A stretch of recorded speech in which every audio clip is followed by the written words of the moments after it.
Welcome to part 3 of our unit on presidential elections. Last time we talked about primary and caucuses and how they narrow down who can run for president. This time we're looking at the Electoral College and how it helps decide who is the president of the United States. So fill out your voter's registration card and put it in the mail. Today we're casting a vote for learning. I hope it wins.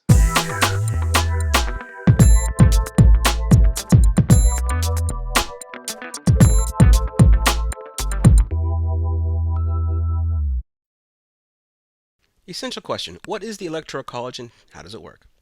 Well, did you know that people in America don't directly elect the President of the United States? What I mean by that is it's entirely possible for a person running for president to get more votes than his or her opponent and still lose the election. In fact, it's even happened more than once in our history. Most recently, in the 2000 election, when George W. Bush beat Al Gore, even though Al Gore got more votes. Now, it looks like on the screen that Al Gore has less votes than George Bush, but those are Electoral College votes, not what is known as the popular vote, which is the grand total of all votes given in the United States. More on that in a second. So how could this happen, you ask? We live in democracy, land of the free, home of the brave.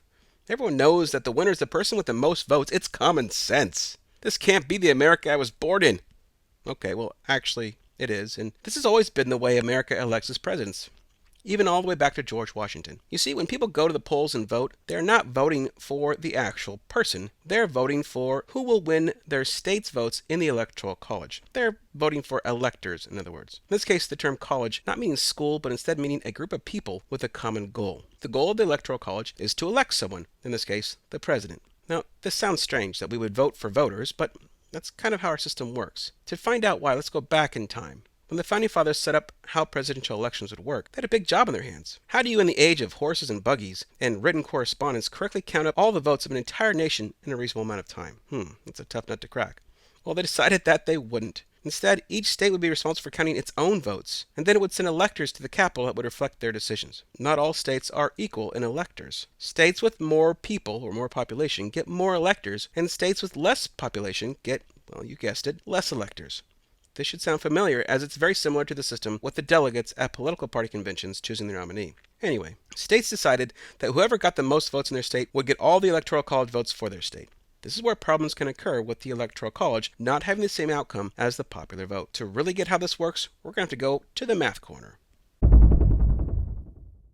Okay, here we are in the math corner looking at how it's possible for the Electoral College to get a different result from the overall vote or popular vote. To simplify this, let's say that almost all the states are destroyed by mutant ninja zombies who have forced the only two remaining states to build walls, thereby creating the final holdout of civilization, which of course still holds the Constitution as the most important rulebook of all time. And oh yeah, cats can talk. So our two candidates are Mrs. Mittens and Mr. Patches. They live in a country just like ours, but with only 2 states instead of 50. The first state is the lovely state of Oregon.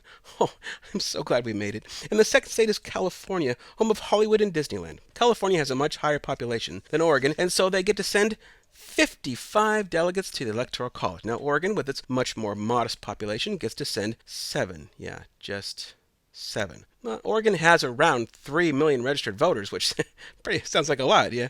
But California has 18 million registered voters, which is really quite a bit more. Now, fast forwarding, it's election night, and in the state of California, the votes are in with Mrs. Mittens barely winning 9.1 million votes to Mr. Patch's 8.9 million votes.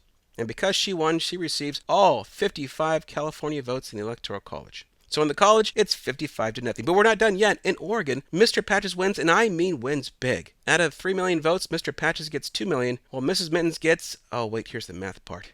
1 million votes. Now, because Mr. Patches won Oregon, he gets all 7 of Oregon's Electoral College votes. So the final tally of the Electoral College votes is 55-7, with Mrs. Mittens winning by a landslide. But wait, let's take a look at the popular vote.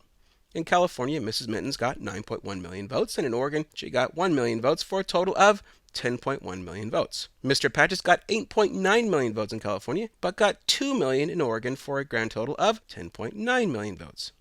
As you can see, Mr. Patches got 0.8 million more votes than Mrs. Mittens, and yet in the Electoral College, it looked like Mrs. Mittens won by a huge amount. Pretty crazy, huh? And that's how someone can win the popular vote but lose the election in the Electoral College. Wow, poor Mr. Patches got all those votes and still lost.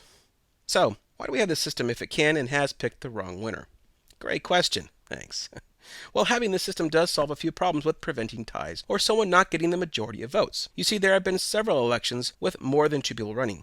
The third, fourth, or fifth person running is referred to as a third-party candidate. I'm guessing because fifth party candidate just sounds kind of weird. Anyway, if the third party candidate gets enough votes, it can cause the winner to not get the majority of votes, which means more than half of the votes. This is different than just getting the most votes, as you need actually more than half. The Electoral College doesn't actually fix this problem. If you look at the popular vote totals over our history, there's been several presidents that don't have the majority of the popular vote. However, it covers up those numbers with the winner taking all or nothing approach of the states voting in the Electoral College system.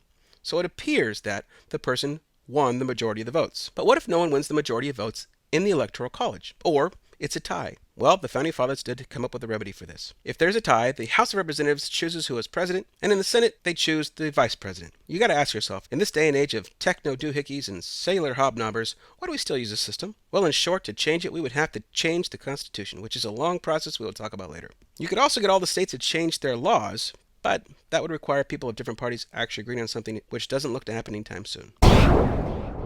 So what? Well, if you can answer the following questions, then you'll learn what you needed to know. What is the Electoral College and what purpose does it serve? How is it possible for someone to lose the Electoral College with more popular votes? And finally, what happens in the case of a tie in the Electoral College?